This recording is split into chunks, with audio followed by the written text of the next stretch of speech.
Good day, everybody. I want to first of all thank John and Jeff for the invitation, giving me an invitation to be here. I presented a similar paper like this at the AEA this year, so this is another iteration of the paper that I'm presenting. And usually, before I present, I usually give a disclaimer before I continue. I'm from North Dakota State in Fargo, so what you see in the movies is not true, right? The movie Fargo. That's not how it is out there. Fargo is actually a nice place to be, a nice place to live. And contrary to general belief, it wasn't snowing when I was getting here. Weather was very nice. Everything was going beautifully. Okay? So my presentation today is on railroad deregulation and innovation. So I'll present the general background of the outline of my presentation. Contrary to James, like I told him last night, I really didn't like to go after him because you can't beat him, but I'm going to try to do that here. Okay? Okay, thank you.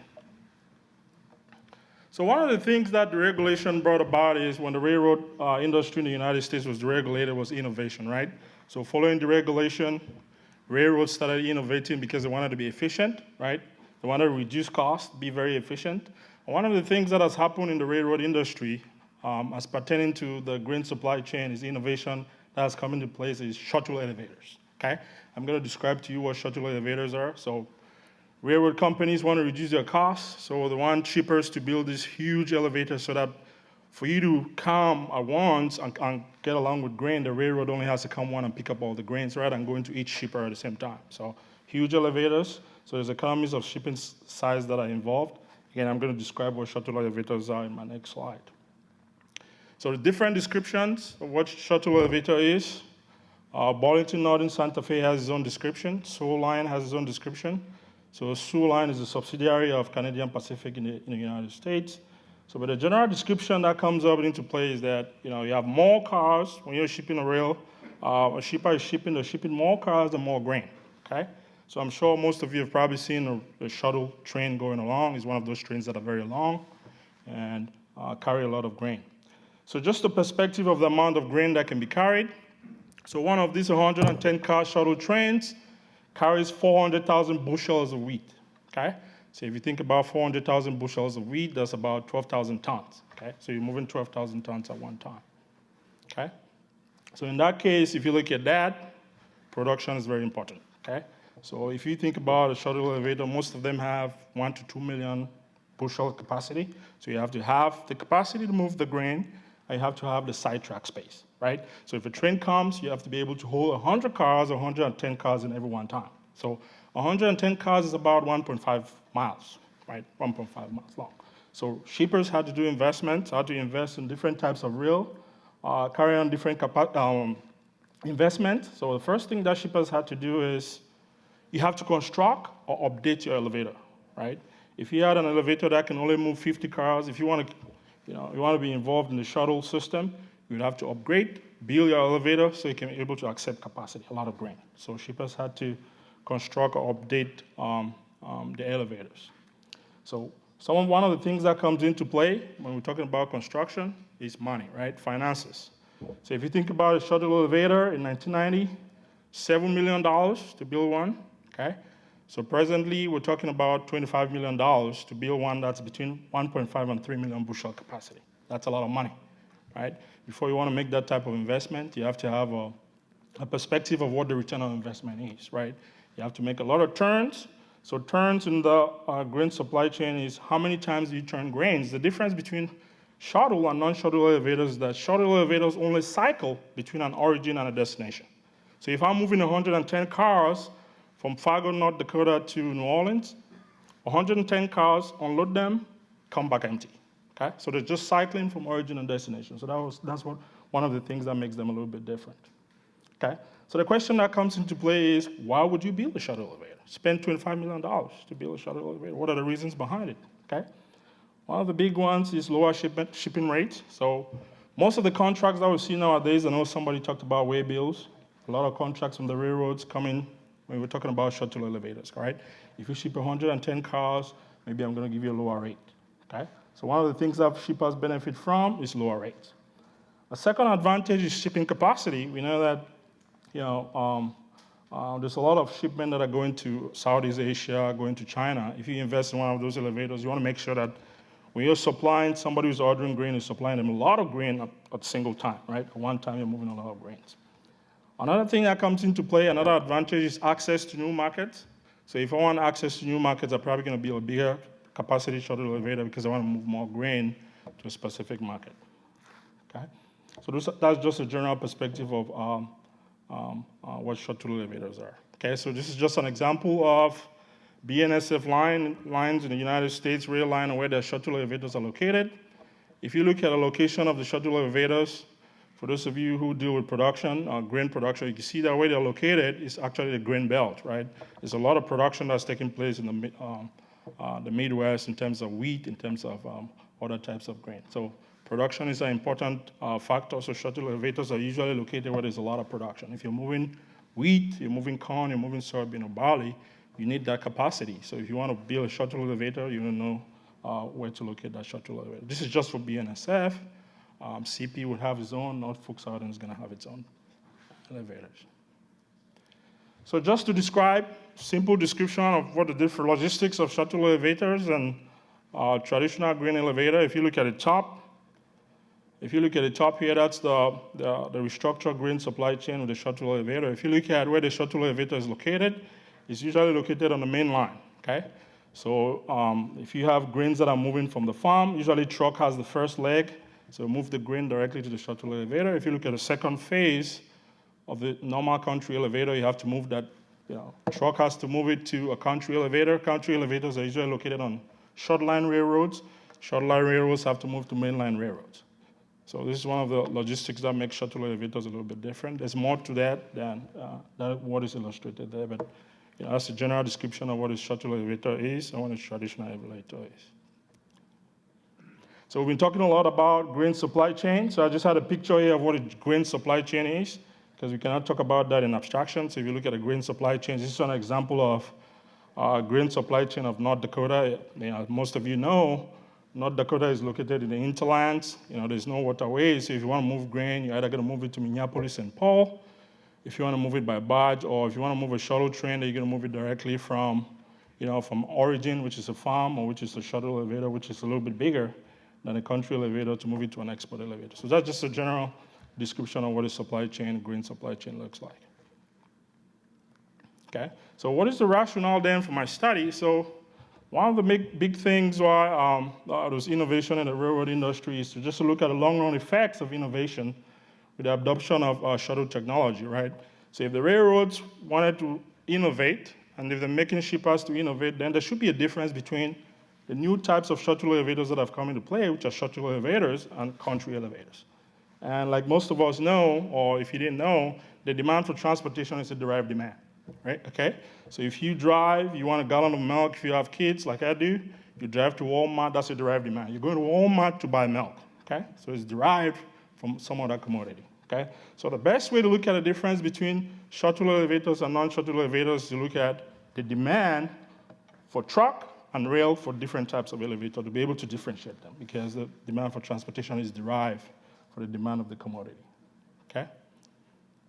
Second rationale, there was a paper put out by Boyer in 2016 that said, a lot of people are investing in these shuttle elevators, and that there's a potential for shuttle elevators to affect the demand for transportation in a specific area, right? So if we have a lot of people investing in shuttle elevators, we know that if we're looking at it, investment in shuttle elevators potentially means that the shuttle elevator is rail intensive, okay? So I wanted to describe or to differentiate between what is the intensity of rail or demand for rail for a shuttle elevator compared to a country elevator, to differentiate between the two, okay?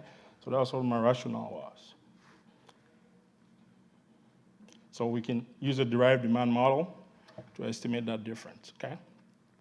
So objective is to assess the likely difference. Like I mentioned, I used North Dakota as a case study. I didn't use North Dakota only because I live in North Dakota. I used North Dakota as a case study because the North Dakota Public Service Commission actually has actual grain shipment from North Dakota by elevator.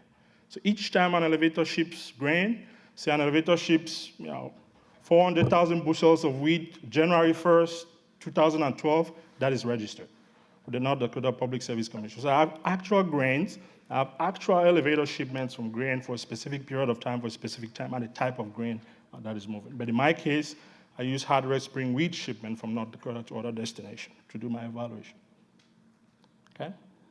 So I use a derived demand approach, which is an approach, I followed what did in 1979. Actually, a standout study that he did estimated a demand function, a link-specific demand function. So my links involve each elevator in the state. So when each elevator in the state ships specific commodity, in my case, is hard red spring wheat to, say, New Orleans, I know the distance of that elevator to the destination, okay?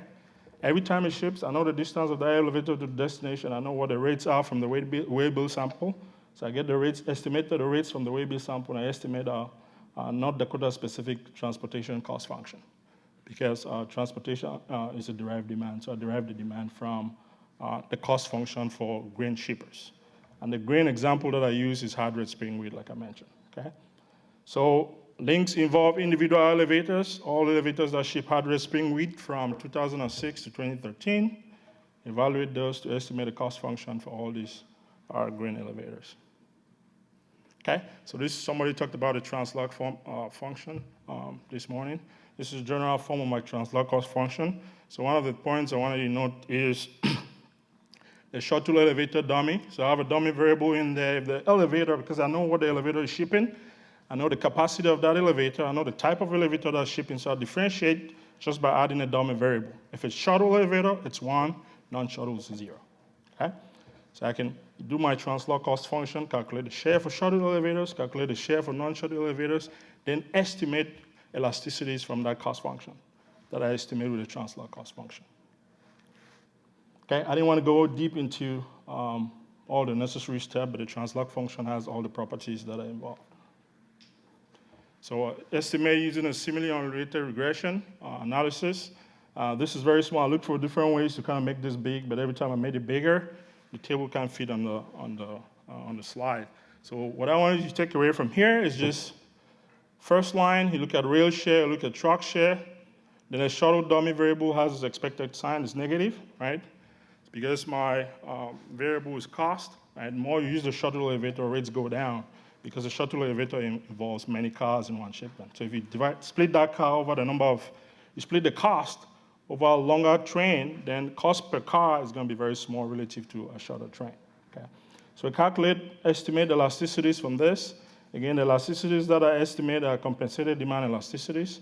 They do not take into account the demand for the product, because like I said in the onset, the demand for transportation is derived from the demand of the commodity. If you go to Walmart to buy a gallon of milk, transportation is derived from you wanting to buy milk.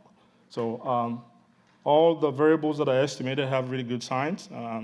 R-square, weighted R-squares are very good. So I calculate elasticities, estimate elasticities for shuttle and non-shuttle elevators, because I already segregated that in my cost function, shuttle and non-shuttle elevators. So these are all my results. So the first thing you will see is that if you look at a real factor share, if you look at shuttle elevators and non-shuttle elevators, that is expected, right? Because you're taking all this investment, you're investing in railroads, you want to carry more car every time you ship commodities, right? So you would expect a shuttle elevator to be more rail intensive than a non-shuttle elevators, because shuttle elevators move more cars every time they're shipping grain, okay? So if we look at a truck factor share, it was expected as well. If shuttle elevators are moving more trains that are rail, right, the demand for rail is higher, you expect the demand for truck transportation to be lower, okay? So you see the rail shuttle share and the rail truck share is a little bit different. You look at elasticities of substitution, there's a lot of substitution taking place in terms of shuttle elevators compared to non-shuttle elevators. If you look at cross-price elasticity of truck with respect to rail, so the E1 to here, all that says is that if truck transportation reduces its price by 1%, rail transportation traffic is only going to reduce by 0.04%. And on the other side, for non-shuttle elevators, if truck reduces their rates by 1%, rail share or rail traffic share is going to fall by 0.17%, okay? So that result comes into place because shuttle elevators are more rail intensive, okay? So you would expect that to happen in terms of cross price elasticity of truck with respect to rail. Again, if you look at the cross price elasticity of truck, elasticity of rail elasticity with respect to truck, if rail reduces its price by 1%, truck traffic is going to fall by 1.75%. So truck traffic falls more for shuttle elevators if rail reduces its price compared to non-shuttle elevators. Okay? So the idea of this model, the idea of this paper is not because we already had an idea of what our results are going to do, but we wanted to validate the model to show that there's potential difference between shuttle and non-shuttle elevators. So we came out with that, and I came out with that. This is a paper I'm doing alone, so it takes a little bit more time and more intensity. I'm lucky to have John Bateson around, so sometimes I'll shoot ideas to him. He gives me feedback, so it kind of improves on the paper. Another thing that we talked about this morning, that somebody talked about this morning, was trip cost. Again, this is the first iteration of the paper. One of the things that have been said a long time is that truck is usually good for shorter distances. And I've never seen any study that's actually estimated the distances that truck is actually more convenient to use compared to rail. So my idea was to take the elasticities for rail and the elasticities for truck, for shuttle and for non-shuttle elevators, and compare them, right? If we expect rail to be better for long distances, right, they will expect rail elasticity to become more inelastic as distance increases. We would expect truck to become elastic as distance increases because truck is not very good for longer distance shipments, okay? So I try to illustrate that by using the elasticities that are estimated from the model. So I have certain distance. If you look at shuttle elevator or rail, you see that it becomes more inelastic as distance increases, right? If you look at non-shuttle elevator, even though it becomes more inelastic, it's less. The inelasticity is lower or smaller than the inelasticity for shuttle elevators. So I put that on a graph. So the one on top is the elasticity, rail elasticity for shuttle elevators. You see shuttle elevators are more inelastic, just the results that I just showed. Non-shuttle elevators are the ones at one at the bottom.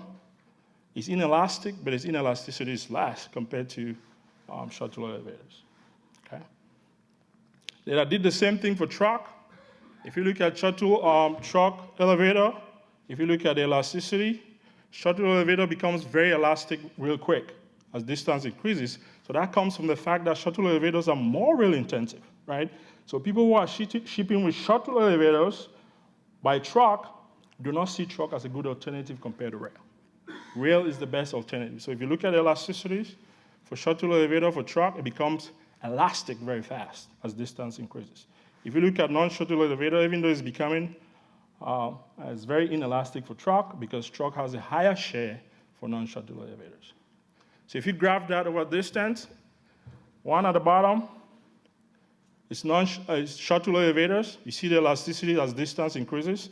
So people who are shipping by shuttle elevators only want to focus on rail, less on truck. So immediately you start off, one of the problems, one of the limitations I have with the study is that I only have shipment for distances above 200 miles. So if you look at the horizontal axis, my shortest distance is 200 miles because the way the green data in North Dakota is put together is that we do not have local movements. Because I wanted to segregate to see what distance truck is more competitive. I couldn't have short distance movements. Most of the movements that we have are long distance movements. If you look at that, if you look at truck, immediately from 200 miles, truck is very elastic for shuttle elevators. But if you compare that with non-shuttle elevators, because they have a higher share of truck compared to shuttle elevators, is less inelastic in the first case. Okay? So these results are results that were expected in the onset when I started doing the estimation. I wanted to validate my model and show that I could use the model to do different things. I could use the model to estimate other cost functions using the translog specification.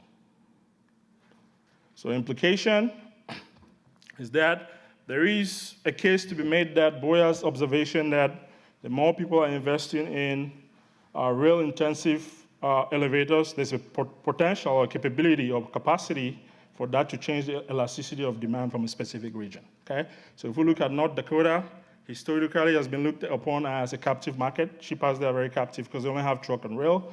But I'm making the case that that might not necessarily be the case because if more shipments are coming out of North Dakota from shuttle elevators, you will see an inelasticity, rail being very inelastic over time. So if somebody's looking at that, the inelasticity is not coming from the fact that they're captive, but the inelasticity might be coming from the fact that you're using more rail, or they're using rail more intensive compared to truck. Okay. So like I mentioned, from the cross-price elasticity, people who are shipping from shuttle elevators by rail or truck look at truck as less of an alternative because they're more rail intensive compared to people who are shipping by non-shuttle elevators. Okay, so some of the limitation, the rates that I use, if some of you have observed, the rates that I use are estimated rates, because if you look at the way-bill sample, the way-bill sample it gives rate by BEA, right? There's OBEA and TBEA. So what I did was calculate rates by elevator. So I estimated an OLS function, right, in terms of rate per ton miles and distance. And when I estimated that model, because I know the distances for each elevator to each destination, then I brought back those variables into the model and I estimated rates by each elevator, by elevator type. So one of the limitations I might have is that the rates that I use are real rates, estimated rates. So that's a big limitation of the model. So demand is compensated demand. Again, it's Marshallian and compensated demand. I don't want to go into all of those, but compensated demand elasticities. But they do show that there's potential difference between shuttle and non-shuttle elevators, and that the model has been validated. So one of the things I'm going to do is I'm going to have to look for better data. I talked to Bill last night, and there's an opportunity for me to get the whale-bill sample. But I expect the results to still be the same. The results to show me something similar in terms of differences between shuttle and non-shuttle elevators. And for the way forward, that's what I'm going to do. So if you have any feedbacks, again, last point is that relative short distance movements are not available. So if I had these movements within the state, I could be able to segregate the point at which truck is best to use and the point at which rail is better off in terms of its cost. Okay? So I have my paper out there. If you have any points or any pointers to make or any questions, I'll accept them at this point.